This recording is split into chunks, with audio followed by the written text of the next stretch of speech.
Ok, bon bah c'est parti. Alors, bah, bonjour à toutes et à tous. Donc bah voilà, merci d'être présent pour cette première session de l'après-midi au Power Saturday 2021.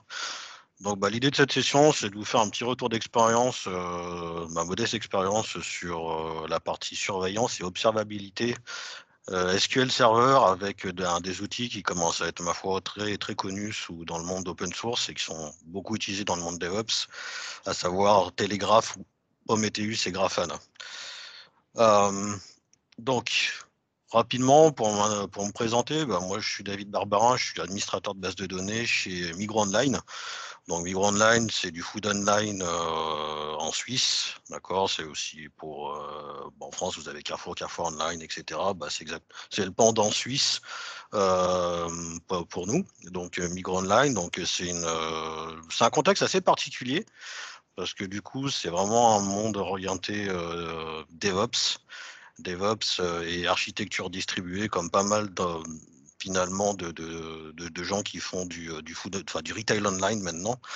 Donc on va dire pour un DBA, c'est quelque chose qui change un peu dans le sens où finalement il y a pas mal de choses, vous verrez par la suite, où on va beaucoup parler d'automatisation, on va parler de collaboration, on va parler de choses finalement où vous allez devoir moins faire votre travail de DBA que vous faisiez avant et vous concentrer à donner finalement, à fournir du service pour vos utilisateurs et fournir aussi de la valeur ajoutée d'administration, tout ce qui est performance, des choses comme ça.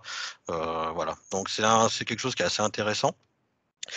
Bah justement, dans le contexte de cette session, bah c'est vraiment le contexte qui va nous intéresser aujourd'hui. Donc, dans une première partie, on va parler d'observabilité et de surveillance. Vous allez voir que ce pas des notions qui sont très nouvelles au final. Présenter un petit peu le contexte, vraiment en termes d'architecture, parce que en fonction du contexte, c'est toujours des décisions et des choix d'architecture qu'on fait. Donc voilà, ou peut-être que vous ne feriez pas les mêmes choix. Voilà, en tout cas, ça permet d'expliquer les raisons d'un tel choix pour cette présentation. Ensuite, en partie, une grande partie des mots avec bah, voilà, comment on déploie chez nous la partie Telegraph, Prometheus et Grafana et avec SQL Server. Et la dernière partie qui concerne une fonctionnalité de Grafana qu'on a utilisée avec un framework PowerShell custom, en fait, pour étendre l'observabilité d'SQL Server. Alors, quand on parle d'observabilité SQL Server, c'est tous les événements qu'on ne peut pas surveiller au travers de métriques, des choses comme ça. Bah, par exemple, quelqu'un qui change une configuration sur votre serveur, quelqu'un qui passe une requête lors d'un déploiement, quelqu'un qui va, voilà, une query qui va régresser, une requête qui va régresser, qui va être détectée par l'automatic tuning, et bah, vous allez vouloir corréler tout ça. Donc, on a utilisé une fonctionnalité spécifique de Grafana pour étendre un petit peu l'observabilité chez nous, mais je reviendrai un petit peu plus là-dessus. Donc, rapidement, l'observabilité, la surveillance, ben voilà, j'aime bien cette phrase qu'on retrouve souvent sur Internet. Si vous êtes observable, je vous comprendrai. Aujourd'hui, alors l'observabilité, on peut la définir par la capacité à déduire les conditions internes d'un système au travers en fait, des données qu'on va fournir, des sorties externes. D'accord? Et ça, c'est important parce que sans ça, vous ne pouvez pas finalement vraiment faire de l'analyse, observer votre système, savoir si en fonction de tel ou tel événement, vous auriez tel ou tel problème. Vous pouvez anticiper, faire de la proactivité ou des choses comme ça. Alors, qui dit observabilité dit, bah ça, c'est des piliers de l'observabilité, c'est de fournir des logs, des traces, de la stack, des événements, et des métriques. C'est tout un bundle comme ça qui va finalement faire que votre système, vous allez le comprendre au travers des différentes informations que vous avez. Donc, comme je vous disais, c'est pas quelque chose qui est nouveau. Ça existe depuis la nuit des temps de fournir une journalisation à travers des applications. Mais ce qui est nouveau aujourd'hui et ce qui est de plus en plus important, c'est que c'est les architectures aujourd'hui qui commencent à changer. On n'est plus sur des architectures monolithiques. Enfin, Dans le contexte où j'opère, on n'est plus dans ce contexte-là. Et ça, c'est important parce que on est dans une architecture complètement distribuée. Je vais vous le montrer après. Et ça devient de plus en plus important de pouvoir observer n'importe quel composant du système pour pouvoir voir ce qui se passe. La surveillance, en fait, c'est simplement le monitoring tel qu'on le connaît. On l'a toujours connu. C'est juste le fait de monter finalement et de collecter ces données, faire de l'alerting, faire de l'analyse et des choses comme ça. D'accord? Donc, en gros, plus votre système est observable et plus votre capacité d'analyse est élevée. Si vous n'êtes pas capable de répondre à un problème, à dire pourquoi votre système, à un moment donné, a ralenti, c'est que votre système n'est pas suffisamment observable. Et c'est à vous, par itération, par exemple, d'aller dire, voilà, j'ai besoin de telle ou telle info, j'ai besoin de les remonter, j'ai besoin de les observer pour pouvoir répondre à ces questions-là. Alors, le contexte. Le contexte, toujours important. Donc voilà, chez nous, on est à peu près comme ça. Je l'ai un peu simplifié, mais c'est globalement l'idée. Nous, on est sur une architecture de type microservice. Donc, quand vous faites vos courses, quand vous achetez, vous mettez des articles dans un panier, quand vous commandez, quand vous allez choisir des articles par la recherche, quand vous allez valider votre commande, des choses comme ça, c'est tous des services individuels qui vont gérer ça. D'accord, donc voilà, donc plus on a aujourd'hui, c'est une architecture. Alors, tout est géré depuis Kubernetes au travers d'OpenShift. OpenShift, à la base, c'est du Kubernetes, mais toute la partie front-end et back-end applicative tourne tout sur du conteneur aujourd'hui, d'accord. Et en fonction de ces services-là, vous avez des équipes de dev qui ont eu tendance ces équipes ont eu tendance à augmenter ces derniers mois, parce qu'on a de plus en plus de services. Et comme vous voyez en bas ici, je ne sais pas si vous voyez le curseur, mais en tout cas sur l'équipe IO, c'est l'équipe infrastructure et opération dans laquelle j'opère. Vous voyez que on n'est pas aussi scalable que les devs. Ça, c'est un des enjeux et une des difficultés de ce type de contexte, de par mon expérience, parce que là, vous allez devoir vraiment trouver des façons, des méthodologies pour pouvoir finalement répondre à la demande, parce que vous allez être submergé de demandes et c'est pour ça qu'on propose tout un tas de routines d'automatisation et on essaye finalement de construire des services pour que les utilisateurs puissent les utiliser eux-mêmes. D'accord? Et nous, on est juste là en support, ou si on a besoin j'ai un problème de performance, je voudrais avoir de la performance là-dessus, comment on fait? Donc on fait, voilà.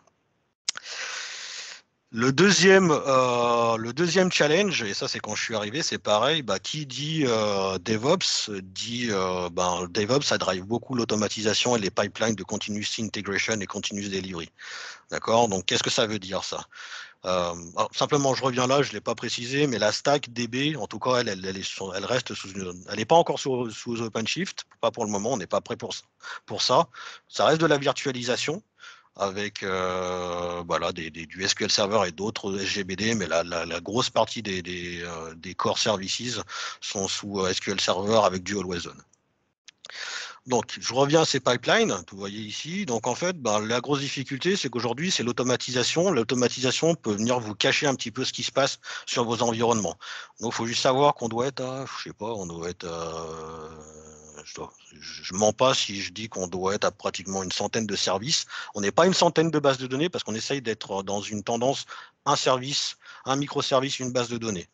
Mais ce n'est pas tout à fait vrai aujourd'hui, mais on commence à avoir un nombre de bases de données qui augmente en conséquence et on a forcément des environnements, ce type d'environnement avec int, hack, prod, comme beaucoup d'entre vous, je pense. Mais par contre, là, ce qui se passe, c'est qu'on a tout ça, c'est fait de manière automatisée. Alors, on a du Git. On a du Jenkins pour la partie intégration. Après, on va avoir de l'Ansible, des workflows Jira pour tout ce qui est hack et prod. Et toute la partie, en tout cas, ce qui nous intéresse ici, c'est la partie déploiement des versions, des mises à jour du schéma, des données, du schéma surtout, se fait au travers de Flyway intégré à du déploiement en Java, bien souvent chez nous. Donc tout ça, c'est quelque chose qui se fait en automatique et que moi, je ne vois pas forcément passer. Je ne suis pas forcément au courant de tous les déploiements. Il faut juste savoir qu'aujourd'hui, on a à peu près, alors dans les plus grandes, sur la plus grosse activité, on est pratiquement à une vingtaine de releases par jour, mini-releases par jour. Donc il y a pas mal de choses qui se passent en base tous les jours. D'accord ? Après, derrière, on a ce qu'on appelle des opérations, c'est du data ops, en mode, voilà, ça c'est les développeurs, quand ils veulent tester des mises à jour, ils veulent tester de la donnée, ils le font par eux-mêmes dans les environnements de int, ils ont la liberté de le faire aujourd'hui. Par contre, dès que c'est de là qui est de la prod, ça passe par un workflow qui est complètement à part, donc semi-automatisé, parce qu'il y a quand même une validation par nous. Donc ça passe par des workflows Jira, donc sous forme de tickets SQL. Donc en fait, ce n'est plus ni moins que des scripts SQL qu'on doit passer. Et ces scripts SQL, en fait, on les déploie comme ça en NAC et en prod. Et ça, n'importe qui de mon équipe doit être capable de le faire. Donc encore une fois, c'est bien, mais par contre, ça m'enlève de la visibilité sur ce qui est fait. D'accord? Donc et on a aussi tout ce qui est, au départ, quand je suis arrivé, tous les changements de configuration pouvaient être faits potentiellement par n'importe qui de l'équipe. Et ça se faisait au travers de SSMS. Et ça a posé beaucoup de problèmes parce que, bon, même si en général on me demandait mon avis, mais potentiellement, j'avais aucune garantie que quelqu'un ne vienne pas toucher à une configuration du serveur. Et ça se faisait pas forcément au travers de tickets Jira, mais directement par SSMS, par exemple. Donc, voilà. Le problème de ça, c'est que dans ce type d'environnement-là, quand vous êtes habitué à voir votre environnement et être un peu le gardien de votre base de données, vous passez à un environnement où c'est complètement tout automatisé et voilà, les gens vont opérer sur les bases de données et l'idée, c'est que vous interveniez le moins possible. D'accord? Donc, ça change complètement la donne sur la façon dont vous allez finalement appréhender votre système en tant que DBA. D'autant plus que si on est sur des architectures distribuées comme là, par exemple, vous voyez ici, j'ai plusieurs conteneurs et un des composants du système, c'est la base de données. Ça reste un composant du système. Donc, qu'est-ce qui se passe, par exemple, sur un front-end quand j'ai un problème de performance? L'idée, ça va être d'identifier sur quel nœud j'ai un problème. Ça peut être la base de données, ça peut être le composant, ça peut être un composant qui discute avec un composant, qui discute avec un autre composant, qui discute avec la base de données. Donc, il faut trouver le maillon faible dans la chaîne. Ça peut être un composant qui discute directement avec une de la base de données. Donc, tout ça fait que l'observabilité devient plus difficile sur des systèmes distribués que sur des systèmes complètement monolithiques, comme vous pouvez l'imaginer, parce que du coup, c'est pour ça que l'enjeu est bien plus important. Vous devez finalement exposer tout un tas de métriques à tous les niveaux de la chaîne de votre architecture pour pouvoir finalement pouvoir diagnostiquer, soit être proactif, forcément, c'est le but, c'est de répondre à un problème, et d'ensuite d'en faire l'analyse en corrélant l'ensemble des composants et en trouvant ce qui n'est pas ce qui a posé problème. Il faut juste savoir chez nous, dès qu'on a un problème, en fait, on a toujours un post-mortem qui est fait et une analyse et une solution pour pas que le problème, en tout cas, on essaye que le problème ne se reproduise pas. Donc, la situation initiale, c'était ça, c'est que finalement, on avait un système qui était déjà là, là où je travaille, avec, comme c'est un environnement DevOps, forcément, on avait des outils open source qui allaient très bien, on avait pour toute la partie login, la stack ELK, avec de Elasticsearch, Kibana, etc., pour toute la partie login. La partie métrique, on a du Prometheus. La partie métrique, la Prometheus, on avait du Telegraph pour l'ensemble des composants. On a aussi du FluxDB, mais pour d'autres besoins. Et la partie visualisation pour pouvoir finalement vraiment profiter pleinement de l'observabilité, faire des dashboards et pouvoir corréler vos données. La visualisation se fait très bien au travers de Grafana. J'y reviendrai après. Et de l'autre côté, moi j'avais mon outil qui était IDERA, SQL Manager, donc c'est un très bon outil que je ne remets pas en cause, c'est un outil que je pourrais très bien conseiller à un DBA, mais le problème c'est que dans notre contexte, ce n'était pas suffisant parce que c'est un outil qui est orienté DBA. Déjà, donc en fait, il n'y a vraiment que le DBA qui pouvait l'utiliser. Et ce genre de choses-là, ça facilite pas la collaboration avec les autres équipes. Or, c'est quand même le principe, c'est complètement contraire au principe du DevOps qui est on collabore ensemble pour pouvoir finalement solutionner un problème, réduire le time to market et coller au mieux aux besoins clients et satisfaire le client. Donc voilà, finalement, des échanges qui peuvent être, voilà, si j'ai un problème au niveau front-end, j'ai les devs qui vont commencer à analyser sur leurs outils. Moi, ils vont venir vers moi pour dire, tiens, David, j'ai un problème, qu'est-ce qui se passe au niveau de la base? Moi, au niveau de la base, je ne vois que la base, donc il va falloir que je discute avec les devs pour pouvoir finalement voir ce qui se passe. On va finalement corréler les infos, mais le temps qu'on va perdre à faire ça, c'est du temps de perdu peut-être pour résoudre un problème. D'accord? Donc en termes d'observabilité, c'était pas l'idéal. Donc voilà, ça je voulais simplement résumer ici, donc je passe très vite. Alors l'idée de la solution, donc ce qu'on avait décidé de faire, c'était de fusionner les plateformes de monitoring. Donc là, il y a eu un choix qui a dû être fait. Le choix était d'emblée biaisé puisqu'on avait déjà une plateforme d'observabilité qui était déjà là. Mais par contre, des outils comme SQL Sentry ou SQL IDERA, je sais qu'aujourd'hui, ils ont des plugins ou d'autres outils qui permettent un petit peu d'aller plugger faire de l'APM pour pouvoir finalement corréler un peu des événements. Donc nous, on a choisi la solution open source. Elle a ses avantages parce qu'elle est hyper customisable et c'est de l'open source. L'inconvénient, c'est qu'il va vous falloir passer du temps. Ça, faut être conscient de ça. Mais nous, on a une équipe suffisamment grande pour pouvoir avoir ce luxe, on va dire, ou cette marge de pouvoir commencer à vraiment opérer sur nos outils. Donc l'idée, c'est d'avoir de la rétention. Si je reprends ça, la rétention suffisante pour pouvoir faire des analyses a posteriori, avoir un système d'alerting tel qu'on pouvait l'avoir sur des systèmes de monitoring classiques, avoir des tableaux de bord complets, mais qui allaient un peu plus loin que SQL IDERA, c'est-à-dire pouvoir corréler facilement des composants d'application et même d'aller corréler des composants avec l'infrastructure. Parce que moi, si j'ai un problème d'IO, par exemple, je voudrais pouvoir regarder ce qui se passe au niveau de VMware et au niveau du stockage. Et aujourd'hui, chez nous, on est capable de remonter via Prometheus pratiquement l'ensemble de la stack et de pouvoir rapidement corréler les différents environnements. Donc ça, c'est vraiment quelque chose qui est vraiment intéressant. Et autre chose, c'est la découverte automatisée. Donc nous, aujourd'hui, l'idée, c'est que on est dans un environnement hyper dynamique. On a des composants qui se créent, qui s'enlèvent, il y en a d'autres qui vont vivre, qui vont être détruits. Et l'idée, c'est pas d'aller faire ça à la main. C'est qu'une fois que le composant est là, la découverte du composant soit automatiquement pris en compte dans le système de monitoring. Et ensuite, le deuxième challenge, c'était étendre la visibilité des événements externes. Donc, c'est vrai que c'est bien de corréler des métriques, mais c'est aussi bien d'aller corréler des choses qui ne sont pas quantifiables de cette manière-là. C'est-à-dire, moi, ce que je voulais, c'est de pouvoir finalement voir l'évolution, le comportement de mes métriques par rapport à un événement de déploiement. Peut-être qu'il y a quelqu'un qui a fait un déploiement et suite à ça, ça a introduit une régression. Peut-être que le fait qu'il ait déployé quelque chose, il a créé un index, ça a bloqué pendant 30 secondes la production. Normalement, ça ne devrait pas arriver, mais peut-être que ça arrivera. Et je dois pouvoir analyser et répondre à pourquoi mon système a été lent. Pouvoir aussi aller regarder les tickets SQL. Voilà, j'ai quelqu'un qui lance une requête, parce qu'on m'a demandé de lancer une requête pour populer des données, je dois pouvoir voir aussi cet événement-là pour corréler facilement cet événement avec le comportement de mes métriques, etc. Donc ça, c'est la nouvelle situation, c'est-à-dire, voilà, aujourd'hui, l'idée c'était de tout ramener vers la plateforme d'observabilité qu'on a, y compris la DB. Donc, il y a des choses qui sont très bien avec Telegraph. Telegraph va vous récupérer de la métrique facilement et puis l'exposer pour qu'elle puisse être exploitée par Prometheus. Par contre, tout ce qui est événement externe, on l'a fait sous forme d'annotation pour le moment parce que c'est pas prométhéusable, je sais pas comment on pourrait dire ça. Donc, il a fallu trouver un moyen finalement de créer un lien virtuel entre l'événement et la métrique, d'accord, au niveau de Grafana.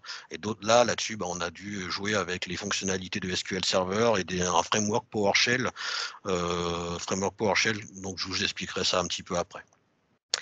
Donc tout ça, bien sûr, ça nous a aujourd'hui, le retour est plutôt bon parce que ça quand même, moi, ça m'a permis finalement de me concentrer plutôt sur des tâches de feedback avec les équipes de dev pour pouvoir être plus en amont sur les développements et leur proposer par exemple des améliorations directement au niveau du dev avec des pull requests par exemple.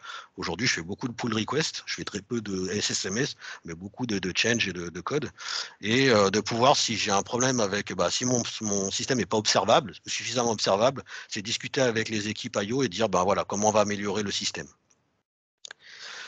Alors, Telegraph, Prometheus et Grafana, comment ça se passe? En tout cas, ça, c'est ce qui se passe chez nous. Voilà, donc j'ai simplifié au maximum aussi, c'est une vue high level du truc, mais bon, c'est suffisamment explicite pour que vous puissiez comprendre. Nous, comme je vous disais, tout composant qui doit être mis en place, un composant, ça peut être un composant applicatif, un serveur web, un serveur SQL, etc. Donc tout se fait au travers de Playbook Ansible. Donc on va installer des SQL serveurs avec du Ansible et on va intégrer la partie télégraphe dedans qui sera configurée. Et une fois que ça sera monté, on aura une découverte automatique du système. Donc en fait, je reviendrai là-dessus, mais voilà. Donc en fait, on installe Telegraph, on le configure. Sur Telegraph, vous avez deux parties qui sont importantes. Je reviendrai dessus quand on fera la démo, mais l'input driver et l'output driver, un qui permet de collecter la donnée et l'autre qui permet de transformer la donnée et de l'exposer pour être exploitable par celui qui va récupérer la donnée. Là, j'ai utilisé le Prometheus Client en output driver, donc j'aurai une métrique au format Prometheus. D'accord? Donc, bien sûr, le télégraphe, ça vient d'Influxdata à la base. C'est eux qui ont créé InfluxDB. Donc, ils ont créé cet agent de collecte et il y a toutes ces sous forme de plugins. Donc voilà, en tout cas pour le plugin SQL Server, c'est quelque chose qui est développé par Microsoft. Ça fait un petit moment qu'ils sont dessus, c'est de 2016. Donc au fur et à mesure des itérations, il y a de plus en plus de télémétrie récupérée au niveau de cet agent-là. Donc vous voyez, il y en a tout un tas, hein, des stats au niveau claque de mémoire, des perf counters, l'utilisation de TMDB, wetstat, des requêtes SQL. Dernièrement, il y a eu les groupes de disponibilité. Moi, j'avais essayé de contribuer là-dessus, en tout cas de pousser sur les groupes de disponibilité, parce qu'on est dans ce cas-là chez nous. Donc en fait, comme c'est quelque chose qui est open source, vous pouvez au moins demander, essayer de participer en demandant des nouvelles fonctionnalités assez facilement. Ensuite, on disait que nous, on voulait un serveur un système qui soit scalable et qui soit automatiquement, qui vienne automatiquement découvrir les nouveaux composants.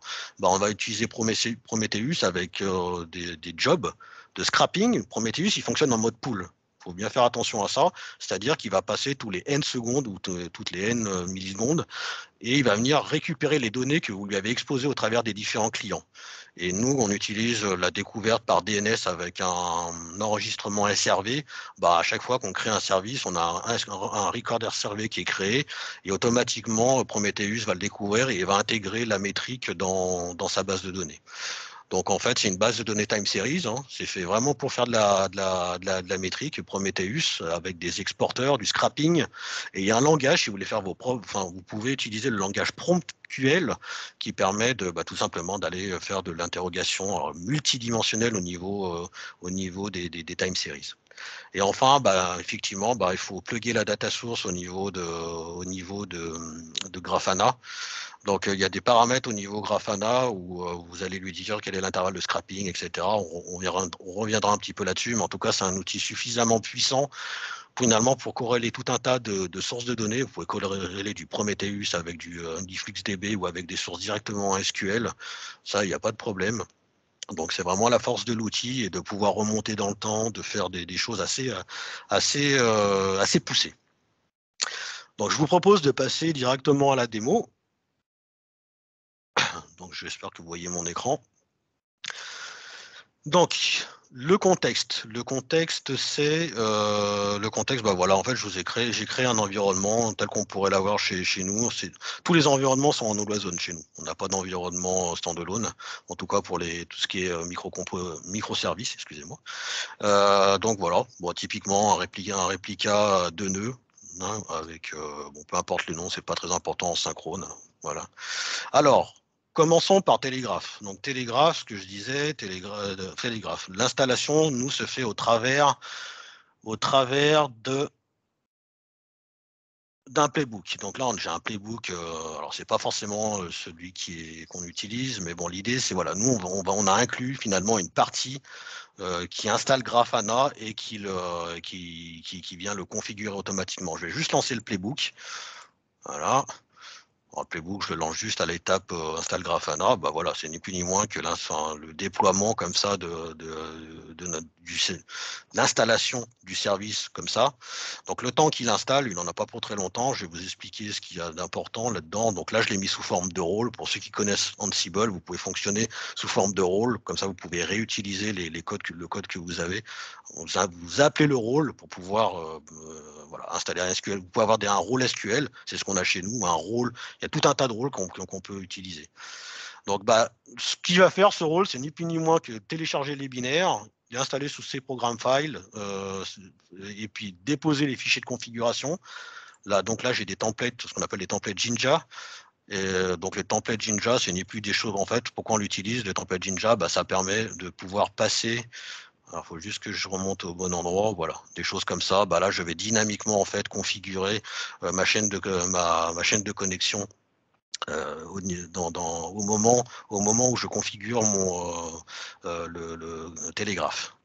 Donc en fait, ce qui est important, après, vous devez forcément créer un utilisateur, un login utilisateur. Donc en fonction du cas, si vous êtes on-prem ou sur une base de données Azure, parce que ça fonctionne aussi sur Azure, on le fait nous sur Azure. On n'utilise pas forcément les fonctionnalités d'Azure, mais on rapatrie les métriques chez nous. Pour avoir finalement une expérience qui est assez homogène. En fait, vous voyez comment ça se passe, vous créez un login avec des droits. Après, la partie qui nous intéresse, c'est celle-ci. En fait, le plugin, il vient avec différentes queries, en fait, que si vous regardez un petit peu le code, parce que vous avez accès au code, comme c'est un projet open source, en fait, c'est des queries qui vont utiliser des sysdm OS Performance Counters, des sysdm Virtual IO FileStat, des choses comme ça. Donc, vous en avez tout un tas par défaut ici, donc j'en ai déjà pas mal. Et puis là, dernièrement, vous avez eu ceux-là liés au groupe de disponibilité qui sont arrivés. D'accord, vous avez juste à le configurer comme ça. Après, vous avez ça c'est lié, c'est spécifique à SQL Server. Après, vous avez le tronc commun. Le tronc commun, alors je vous disais, on a un agent au niveau, vous avez un input driver et un output driver. Donc l'input, c'est l'agent, c'est celui qui va basiquement collecter les données, exécuter les queries et collecter les données. Donc vous allez définir un intervalle, donc faites attention à vous de définir l'intervalle que vous avez. Par défaut, je crois que c'est 10 quand vous l'installez, ou 15, je ne sais plus. À vous de voir si 15 c'est bon pour vous, ou si vous devez réduire. Nous, chez nous, on a mis 5 et on pense peut-être réduire. Bon, on va voir. Comment ça se passe, mais en tout cas aujourd'hui on est à 5. Après, forcément, en fonction du nombre de métriques que vous allez récupérer, vous allez jouer avec des paramètres de buffer. Bon, en général, si vous faites que du SQL, ça suffit largement. Après, le reste, c'est pas tellement important. Ce qui est important, c'est celui-là, c'est que vous allez collecter et vous allez flusher ce que vous avez collecté sur une sortie.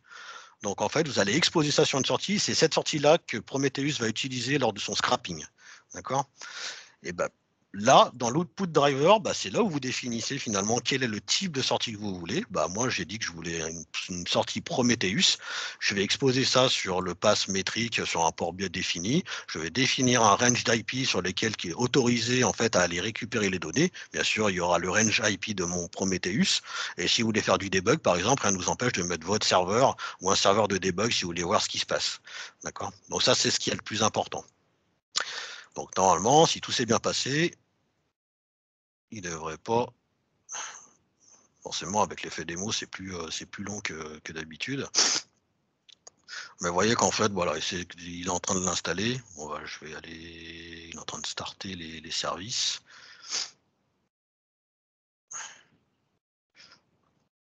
Voilà. C'est typiquement ce qui se passe qu'on l'installe chez nous. Donc si je prends le 2, ici, normalement, on doit avoir Grafana qui est installé, Télégraphe qui est installé là. Vous voyez, il est arrivé ici avec le conf. Moi, j'ai des instances test, donc forcément, il est venu mettre ici. Alors, je vais juste arriver s'il me laisse la main. Voilà. Il est juste simplement mettre la bonne chaîne de caractères ici. Donc, si tout se passe bien, normalement, ici, je devrais pouvoir récupérer sur la sortie mes métriques. Donc, je vais attendre. Voilà. Donc là, c'est typiquement ce que l'agent de collecte expose. Et vous voyez que c'est vraiment ce qu'on a au niveau de Prometheus. On reviendra après. Une Prometheus, qu'on appelle une métrique au niveau Prometheus, c'est un nom. Par exemple, la CPU ici, idle, avec des labels. C'est pour ça qu'on dit qu'on a plusieurs labels. Donc on peut faire des analyses en fonction d'un axe de label ou pas. C'est pour ça qu'on appelle ça des analyses multidimensionnelles et une valeur. Et ça, c'est renouvelé toutes les 5 secondes. D'accord? Ensuite, vous avez l'agent Prometheus. L'agent Prometheus, je ne vais pas vous montrer comment on installe un Prometheus, malheureusement, parce qu'on n'a pas le temps. Mais ce qui est important, c'est surtout comment vous allez configurer votre job de scrapping. Donc nous, chez nous, en fait, on a plusieurs jobs. L'idéal, c'est d'en avoir qu'un, parce que pour éviter de complexifier le management de votre Prometheus.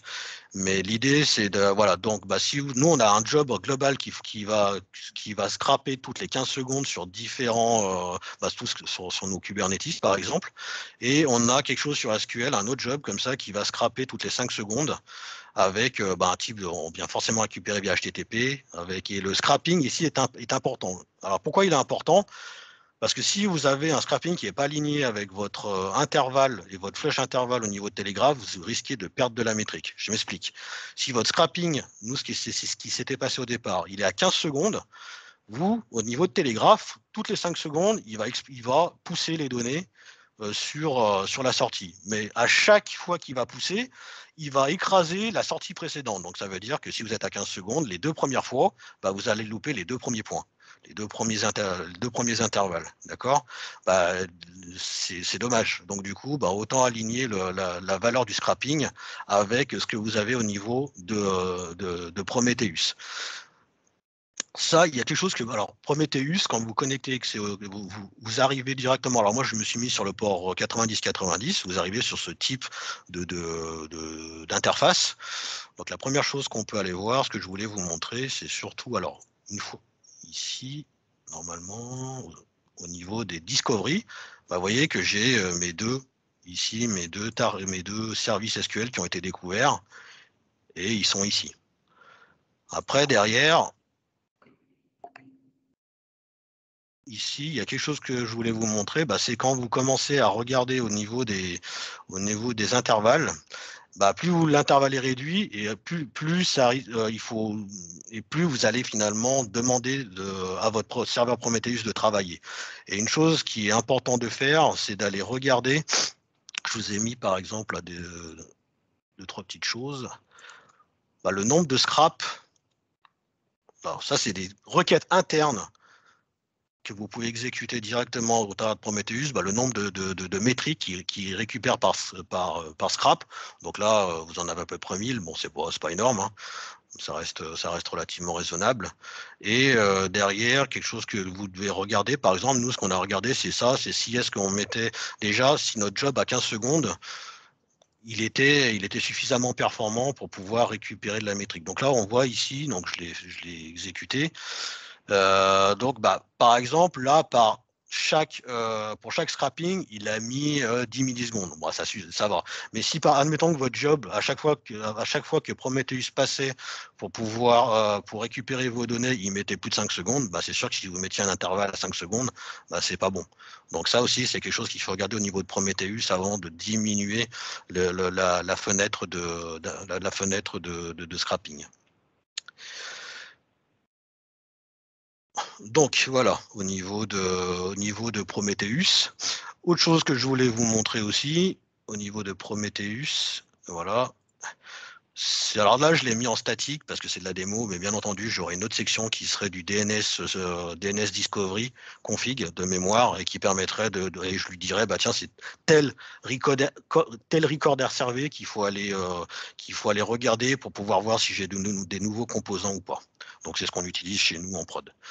Après, vous avez tout un tas de choses au niveau Prometheus. Je rentre pas dans le détail, mais par exemple, vous pouvez filtrer des métriques en fonction des labels que vous avez. Par exemple, vous savez que vous avez un label que vous n'allez pas utiliser, enfin des métriques avec des labels que vous n'allez pas utiliser. Vous pouvez dire, tiens, je vais, pour telle métrique, pour tel job, pour tel label, je vais les dropper pour éviter d'aller surcharger la base de données Prometheus. Ou vous pouvez aussi, là, comme je fais, dire, pour tel label, je veux simplement faire une opération avant de la stocker en base. C'est-à-dire que ici, globalement, le nom de mon réplica, en fait, si vous voulez, avec Telegraph, les métriques liées à Always On, au groupe de disponibilité, le nom du réplica, il est sous le format serveur anti/slash instance. Alors que l'ensemble des choses sous autre, avec SQL Server, le nom de l'instance, si vous prenez le label SQL Instance, il est sous la forme serveur instance. Donc, nous, on a essayé d'homogénéiser un peu ça en fonction des paramètres d'entrée que vous donnez sur les rapports Grafana. Voilà, j'ai ni plus ni moins que fait du remplacement. J'ai dit, tout ce qui est avec un anti/slash, tu le remplaces par 2 points. Et ça, comme ça, au moins, parce que ce problème sous Grafana, faire du remplacement de valeur de label, c'est très con, vous ne pouvez pas le faire. Donc, on l'a fait directement au niveau de Prometheus. Donc voilà. Après, au niveau de Grafana, une fois que vous avez fait ça, vous avez Grafana ici. Dans Grafana, vous allez configurer une data source. Donc vous allez dire je veux du Prometheus. Vous l'avez ici, donc j'ai mis l'adresse de mon Prometheus. Alors bien entendu, tous les paramètres de sécurité à configurer pour de la prod. Ici, j'ai mis un truc assez basique. Et je lui ai donné en fait ici 5 secondes comme intervalle, enfin comme intervalle minimum de scrapping. À vous de voir ce que vous voulez. Vous pouvez très bien le laisser par défaut, qui est 15 secondes. Nous, chez nous, on a mis 15 secondes et je vous expliquerai l'impact que ça a au niveau Grafana. Donc je vais juste faire back, voilà. Après, derrière, au niveau de Grafana, la première chose à faire, c'est d'importer. Alors, vous avez plusieurs choses. Soit vous créez vos propres dashboards, soit vous importez des dashboards existants. Donc, soit vous avez quelque chose avec directement la définition JSON du rapport et vous le mettez dedans, ou soit vous avez l'ID que vous pouvez récupérer directement depuis Grafana. Là, vous faites une recherche au niveau SQL. Là, j'ai déjà fait de la recherche. Vous avez des rapports de la communauté qui sont fournis. Nous, on n'est pas parti sur les rapports de la communauté pour deux raisons. La première raison, c'est que bien souvent, quand vous les récupérez, il faut un peu faire de refactoring pour que ça soit adapté à chez vous. On n'est jamais tombé sur le cas où il n'a pas fallu revoir un petit peu le rapport. Après, derrière, nous, on est parti sur une méthodologie qui était un peu différente, c'est-à-dire qu'on voulait avoir deux dashboards. Un dashboard qui est orienté black box monitoring, c'est-à-dire avec toutes les métriques liées à la saturation, avec le pourcentage CPU, pourcentage d'occupation mémoire, latence disque, enfin des choses comme ça, qui permettent d'être compréhensibles même par un non DBA. L'idée, c'est que n'importe qui de l'équipe puisse dire ah tiens, sur SQL Server, je commence à avoir un 100% CPU, il y a peut-être un problème à ce niveau-là. J'ai un problème d'occupation en mémoire qui est un peu trop haut, ou peut-être que j'ai un page life expectancy qui dure un peu trop bas dans le temps. C'est des choses qui peuvent, avec un peu d'éducation au niveau de l'équipe, qui peuvent être très vite identifiées. Après, moi-même, je peux, par exemple, au niveau d'OpenShift, sur un composant Java, je suis capable de dire, tiens, si j'ai un composant Java qui a 100% CPU, c'est qu'il y a potentiellement un problème. Et je peux aller voir l'équipe directement concernée et dire, tiens, je pense qu'il y a un problème chez toi. Voilà. La deuxième chose, le deuxième rapport, c'est un rapport orienté white box monitoring. Et là, on va vraiment dans le cœur de SQL Server. On expose vraiment ce qu'il y a à l'intérieur. Donc là, c'est quelque chose qui est plus orienté DBA, qui demande un peu plus de connaissances, mais voilà, et qui finalement qui s'apparente un petit peu à ce qu'on avait sur SQL IDERA. Voilà, tout en ayant dans l'optique de pouvoir corréler des données avec, nous, on corrèle avec nos dashboards des métriques au niveau vSphere, au niveau du stockage, au niveau du réseau, etc. Donc des choses que SQL IDERA n'est pas capable de faire. Donc après, derrière, si vous décidez de faire vos propres rapports, il va falloir commencer à aller un peu gratter dans la philosophie Prometheus, aller voir ce que c'est, comment on crée des requêtes Prometheus. Donc là, par exemple, ici j'avais téléchargé des dashboards de la communauté, voilà. Par exemple, j'en avais un ici. Ça, c'est un dashboard de la communauté. Celui-là, c'est peut-être celui qui a demandé le moins de travail, de refactoring. Donc après, derrière, rapidement, si vous regardez, alors j'espère que ça ne va pas prendre trop de temps parce que mon serveur, il est un petit peu... c'est du Prometheus et c'est de la requête Prometheus ici. Il faut commencer à regarder un petit peu comment ça fonctionne pour pouvoir faire vos propres dashboards, ou en tout cas faire du debugging ou du refactoring de rapports. Là, je vous en ai préparé un, alors, qui est tout simple, qui n'est pas celui de notre prod, etc. Parce que nous, il est tellement custom que il faudrait plus d'une heure pour pouvoir l'expliquer. Mais voilà, moi, ce que je voulais surtout vous montrer, c'est surtout ça. Donc, je regarde l'heure qu'il est, donc j'ai encore un peu le temps. Ok, d'accord. Donc en fait, du coup, voilà. En fait, la première chose à savoir sur Prometheus, c'est comment vous allez traiter vos données. Alors, ce que je vous disais sur Prometheus, vous allez traiter de la métrique. La métrique, si je reprends ma démo ici, je vais vous en mettre une là, n'importe laquelle. Par exemple, celle-là. Ça, c'est une métrique au niveau Prometheus. Et je vais repartir. On va beaucoup faire de Prometheus. Voilà, ça c'est une métrique. Une métrique avec un nom, un label Et voilà, et plusieurs labels. Et puis là, vous allez avoir forcément une valeur. Vous voyez qu'ici, alors je vais peut-être agrandir ici, si ça marche. Je pense que ça sera mieux pour vous. Voilà, donc j'ai une valeur. Ça, j'ai mon batch request par seconde avec une valeur. Et si je fais exécute encore une nouvelle fois, ça évolue. Alors, vous avez des types de données sur Prometheus. Et en fonction des types de données que vous allez récupérer par rapport à vos métriques, vous allez traiter la donnée, en tout cas, vous allez la grapher de manière différente. Vous allez utiliser des fonctions différentes pour pouvoir consommer et observer votre donnée. Alors, la première, c'est ce qu'on appelle la counter. Counter, c'est ni plus ni moins qu'une valeur qui s'incrémente au fur et à mesure du temps. Vous voyez que là, le request par seconde, il fait qu'augmenter. Et si je le graphe ici, vous voyez que ça va augmenter comme ça. Sauf que moi, je vais potentiellement pas vouloir l'exploiter comme ça, ma donnée. Je vais vouloir, en fonction du temps, savoir à combien de batch requests par seconde j'étais. Donc, ce que je vais faire, je vais certainement utiliser des fonctions. Là, j'anticipe un peu, mais ça va être, je vais traiter ma métrique comme un vecteur d'intervalle. Dans cet intervalle, je vais avoir plusieurs points. Et là, avec rate, je vais faire la moyenne de ces points dans un intervalle. Par exemple, 5 minutes. Vous voyez qu'il prend une autre forme, le dashboard. Et forcément, comme je fais une moyenne par intervalle, en fonction de l'intervalle, ça va forcément avoir une incidence sur la forme de votre graphique. Si je mets 10 secondes maintenant, vous voyez qu'il n'a plus du tout la même tête, le graphique. Donc là, si je réduis un peu voilà, il est un peu plus précis. D'accord? Parce que là, vous allez vouloir exploiter un vecteur d'intervalle avec des points dans le temps.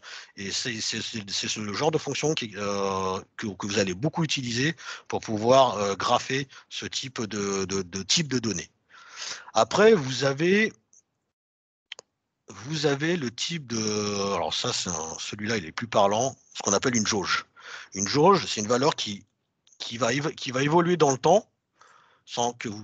Voilà, j'ai rien fait, j'ai pas mis de fonction, etc. C'est voilà, en fonction à l'instant T, j'étais à 60% d'occupation CPU, et à l'instant T plus 1, j'étais à 20%. Et vous allez tout de suite pouvoir la récupérer, de traiter la valeur en tant que telle. Je veux dire, la valeur brute est exploitable telle qu'elle. Après, vous avez les histogrammes. Les histogrammes, il n'y en a pas trop au niveau des métriques que j'ai récupérées au niveau SQL pour le moment.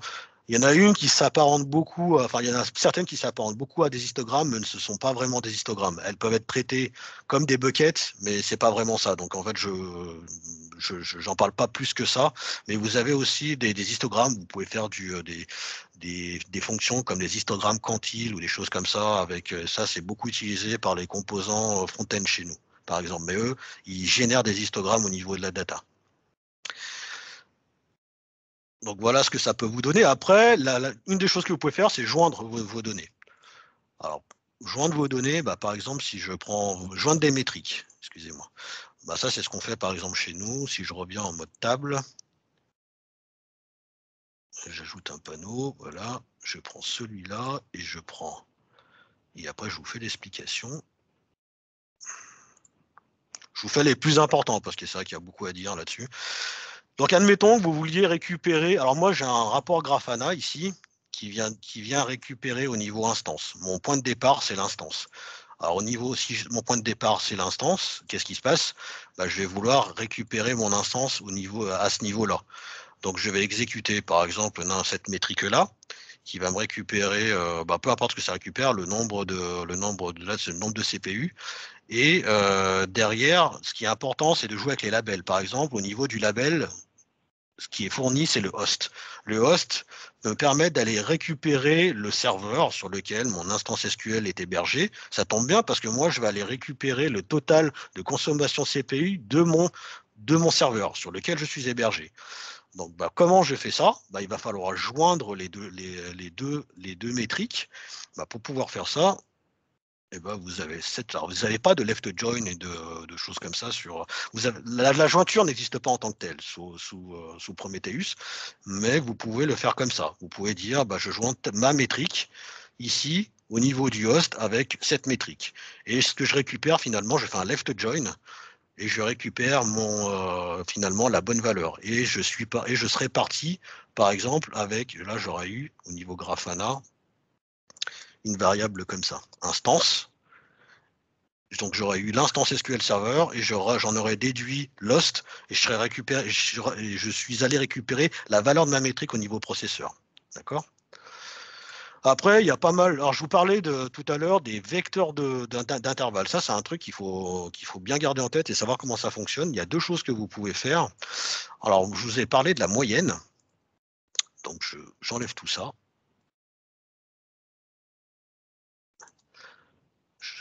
Et il y a deux choses que vous pouvez utiliser.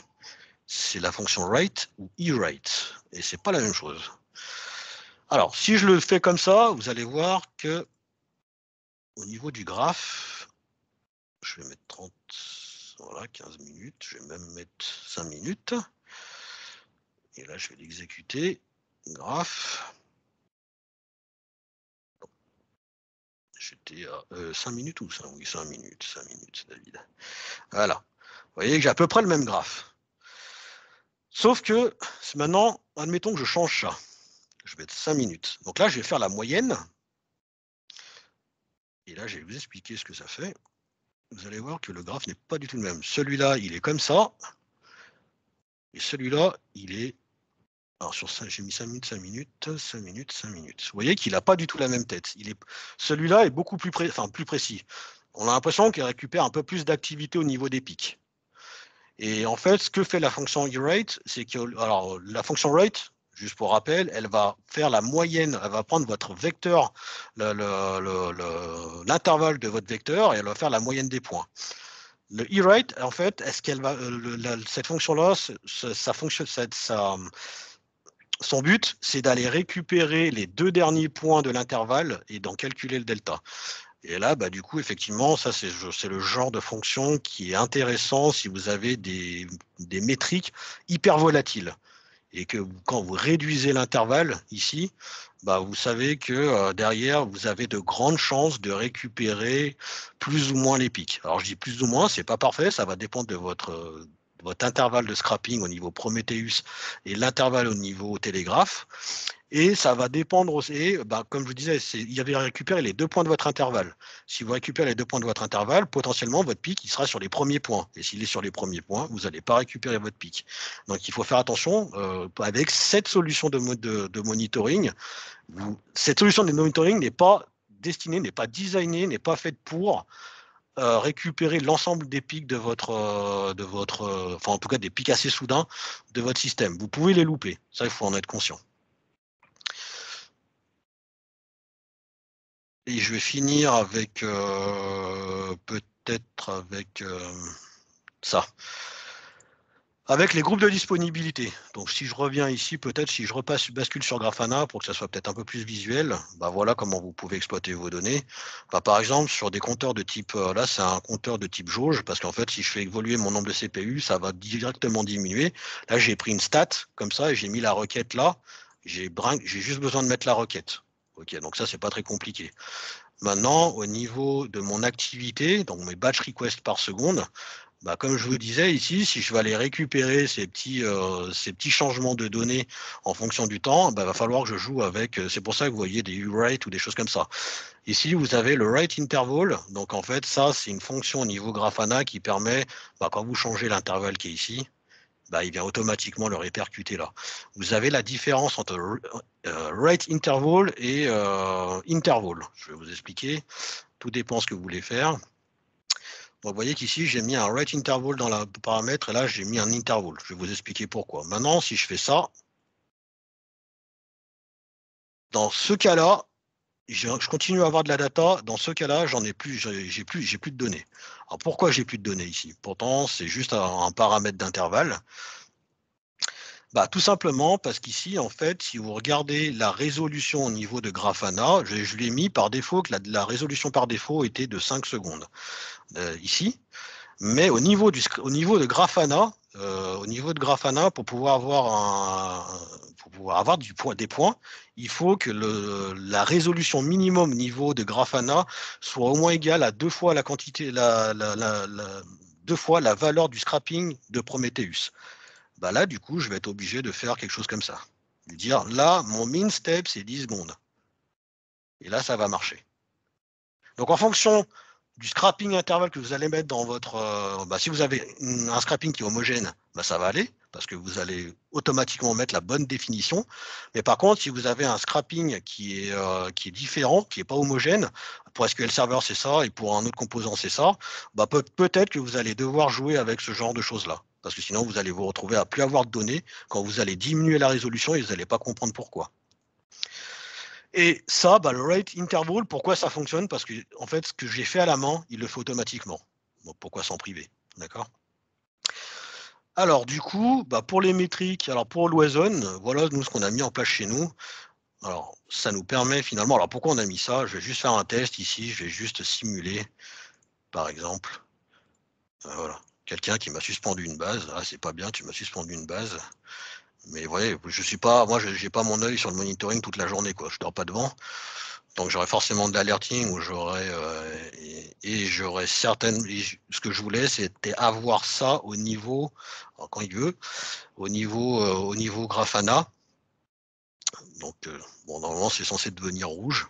Voilà, vous voyez ici ça devient rouge parce que c'est pas ici j'ai un problème au niveau de l'état de santé mon groupe de dispo. J'ai une base de données suspendue, ça veut dire que potentiellement, comme je suis en synchrone, je peux pas basculer. Et si je le remets comme ça va revenir.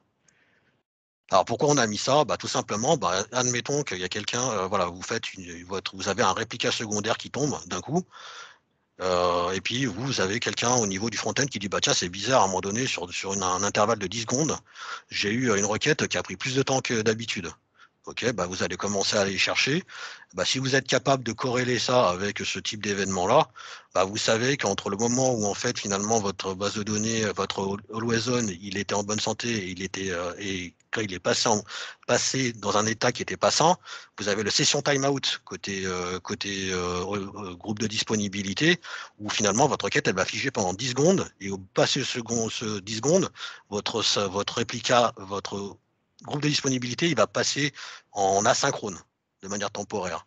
Au moins, comme ça, je peux l'expliquer a posteriori. Dire oui, pourquoi j'ai eu on a eu ce genre de problème. C'est pour ça qu'on a mis ça en place. Pour pouvoir faire ça, tout simplement, on a ajouté. Le problème, c'est qu'on n'a pas au niveau, en tout cas, la version que j'utilise, peut-être que ça a changé avec la dernière version de Telegraph, parce que les versions de requête évoluent. On n'a pas directement une métrique qui nous permet d'avoir l'état de santé du groupe de disponibilité. Il faut jouer avec les rôles des composants en dessous. Donc nous, on a joué avec le rôle, s'il est primaire ou secondaire. S'il est primaire, l'état opérationnel doit être bon, l'état de recouvrement doit être bon et l'état de synchronisation doit être bon. Et si vous avez tout bon, forcément, ça va jouer. Tout ça, si vous regardez la doc, vous ajoutez en fait les bons états et ça doit vous donner 6 à la fin. Et c'est exactement ce qu'on a fait ici. Je les ai ajoutés. Et avec ce genre de map, en fait, on a utilisé ce qu'on appelle une status map. Ici. Qui dit status map dit avoir un état de votre métrique à un instant T.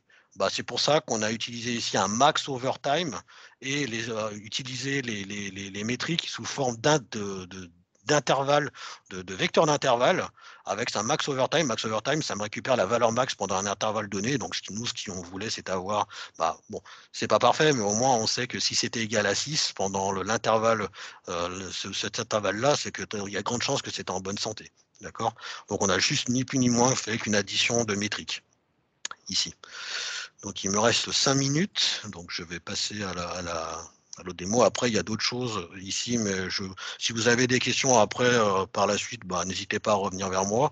Je vais passer à la seconde partie avec les annotations. Donc, je refais ça. Ah non. Voilà. Voilà, partir d'ici. Donc, comme on a vu tout à l'heure, Prometheus, c'est idéal pour les métriques. Okay, donc, vous récupérez de la télémétrie, de la métrique au niveau Prometheus, c'est super. Par contre, dès qu'il faut commencer à récupérer du log, mais Prometheus, il n'est pas tellement fait pour ça. Il n'y a rien au niveau SQL Server, au niveau des produits SQL Server qui permet d'aller récupérer, par exemple, des événements de des logs de processus bloqués. Vous pouvez avoir la métrique parce que vous avez la métrique, processus bloqué, mais ce qui est lié au log, vous ne pouvez pas le récupérer depuis Prometheus, par exemple. Et nous, ce qu'on voulait, c'était pouvoir corréler facilement, je vous le rappelle, les déploiements, les tickets SQL, les changements de configuration, les dégradations de plans d'exécution, parce qu'on utilise Automatic Tuning, mais dans sa version donne-moi finalement les plans de requête qui ont régressé, et moi je les corrigerai au besoin. Tout ce qui est processus bloqué, les deadlocks, parce qu'on a quelque chose qui tourne et qui nous enregistre dans des tables de log, les processus bloqués, les deadlocks, etc. Donc l'idée, c'était de créer un lien virtuel pour pouvoir corréler l'information rapidement. On est parti sur les annotations Grafana. Grafana, en fait, il va ni plus ni moins, il a une base de données qui maintient où en fait il stocke des annotations. Les annotations, qu'est-ce que c'est? C'est simplement en fait un moyen de stocker en fait des événements, un ensemble d'événements sous forme de tags, de descriptions, et ça va vous le mettre directement sur le dashboard. Alors, pour ça, il a fallu quand même faire un peu de développement. On est parti sur du PowerShell avec des DBA Tools et puis du script custom en fonction de ce qu'on voulait récupérer. Et bien sûr, on a utilisé des API Grafana dans ce module PowerShell pour pouvoir inscrire l'annotation en fonction de l'événement. Donc, une petite démo par rapport à ça. Et puis, j'en aurai fini. Alors, comment ça se passe? Donc, si je reprends mon dashboard ici, voilà, on va le laisser là, et puis on va dire toutes les 5 minutes, il tourne, parfait. Alors, nous, tout ça, alors ça se passe dans, voilà, nous on l'a appelé comme ça, c'est exactement le nom qu'il a, j'ai juste simplifié pour la démo. Voilà, donc en gros, ici, voilà. Donc en fait, on va utiliser. Alors ça, c'est des choses que je n'ai pas inventées. C'est quelqu'un. Vous pouvez trouver ça sur GitHub. Donc c'est quelqu'un qui a déjà fait ça. Donc voilà, l'auteur, il est là. J'ai mis le lien. Je m'accapare pas du tout le mérite de ça. Donc en fait, l'idée de ça, c'est qu'il a créé plusieurs fonctions. Alors parce que quand vous annotez dans Grafana, quand vous avez une histoire de temps, forcément une date de début, une date de fin de l'événement, et il le stocke sous forme d'epoch time, c'est-à-dire depuis le 1er janvier 1970. Après, derrière, vous allez envoyer une requête sous forme de requête JSON, d'accord? Vous allez faire un post, non, pas tout de suite. Et nous, derrière, voilà, vous allez récupérer ici le bon dashboard sur lequel vous allez vouloir mettre les annotations. Et ça, c'est ce qu'on a créé, nous. Moi, ça, c'est ce que j'ai créé, New LS Grafana Annotation. Donc, on va récupérer, voilà comment ça va se faire avec, là, j'ai mis des exemples. En fait, nous, voilà. Typiquement, j'ai une date de début, date de fin, j'ai une description et j'ai des tags. Alors, les tags, c'est ce qui va me permettre de créer le lien virtuel entre l'événement et le rapport et la métrique, le comportement d'une métrique. Alors, le tag 1, ça peut, je vais vous montrer tout de suite comment ça va se passer. Donc, nous, on est au bout du temps, Dave. D'accord, j'en ai pour 2 minutes. On va essayer. Donc, si je me souviens bien, voilà. Donc, j'ai chargé ça. Donc, forcément, nous, on charge souvent les modules comme ça. On ne les installe pas, on les charge à la volée. Je crée une annotation Grafana. Voilà. Vous voyez que ça. Alors, j'ai mis le mode debug. Ça ne devrait pas trop traîner normalement. J'espère que ça va marcher. Voilà, vous voyez qu'en fait, je suis allé poster sur cette URL au niveau de Grafana. Il a identifié que mon dashboard ID, c'était le 11. J'ai mis du temps et j'ai mis un tag. Donc ici, c'était un truc tout simple. Et normalement, voilà. Et là, j'ai mon annotation. Vous voyez? La deuxième chose que je voulais vous montrer, c'est par exemple, voilà, si je fais au niveau des tickets SQL. Nous, au niveau des tickets SQL, je vous disais, on passait beaucoup par SQL, Management Studio. Là, maintenant, on a une fonction PowerShell où en fait on vient exécuter directement les requêtes directement depuis les tickets SQL générés au niveau de Jira. Ça nous fait ce genre de choses là. Donc c'est semi-automatique, ça commence à être automatisé chez nous. Voilà ce que ça va, c'est le genre d'annotation que ça va vous faire. Bah, vous voyez, vous avez un ticket, Grafana, depuis le ticket TSM, on a souvent un tag prod avec un numéro de ticket, avec le composant, parce que c'est important de savoir depuis quel composant on a fait ça. Et le dernier truc, Christophe, et puis après j'arrête là, ça, on l'a aussi fait pour Flyway, parce qu'on voulait avoir, parce que Flyway, je vous ai dit, on a des 20 releases par jour, donc moi je ne suis pas forcément au courant de tout. Donc je vais simplement faire un CMD.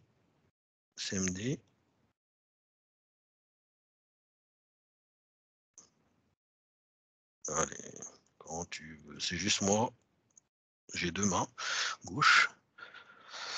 Donc, ça, c'est ce qui est exécuté par les applications, bien souvent, quand ils déploient. Donc, en fait, FlyWayDB, je les laisse regarder, c'est un produit fourni par Redgate et qui permet de faire du déploiement continu sous forme de version. Donc, le temps qui s'exécute là, simplement pour vous montrer, là, j'ai fait deux scripts. Vous avez une certaine nomenclature, vous avez une V1, V2, et à chaque fois, en fonction des releases, vous incrémentez le numéro de version. Et puis, lui, ce qu'il fait, il détecte finalement dans la base de données. Donc, il va déployer forcément vos objets et il va créer. Alors, le nom de la table peut changer parce que c'est quelque chose que vous pouvez contrôler. Et là-dedans,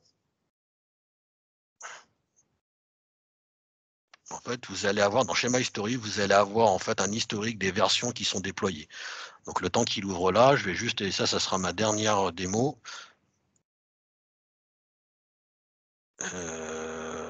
Celle-là, voilà. Nous, on a un job PowerShell qui vient de temps en temps utiliser cette fonction qui vient loader en fait tout un tas de métriques, dont Flyway, métriques type Flyway. Et bien, quand on détecte qu'on a un changement comme ça, il vient automatiquement mettre le nouveau déploiement dans une base de données centralisée de login. Pour pouvoir en fait historiser, et il va venir ici après derrière mettre une annotation. Là, typiquement, on a eu une fois un déploiement qui s'est mal passé parce qu'il y a quelqu'un qui a fait la création d'un index sur une grosse table et puis il a oublié de mettre le alter index, c'était un alter index with online. Du coup, ça a bloqué la prod pendant 30 secondes et c'est comme ça qu'on a pu détecter. Dis donc. En fait, c'est en train de me dire qu'il faut. Vous voyez ce que vous avez ici. En fait, vous avez l'historique. Je voudrais juste bien que ça termine ma démo, mais je pense qu'on va pas arriver au bout de ça. Parce que je crois que mais bon, peu importe.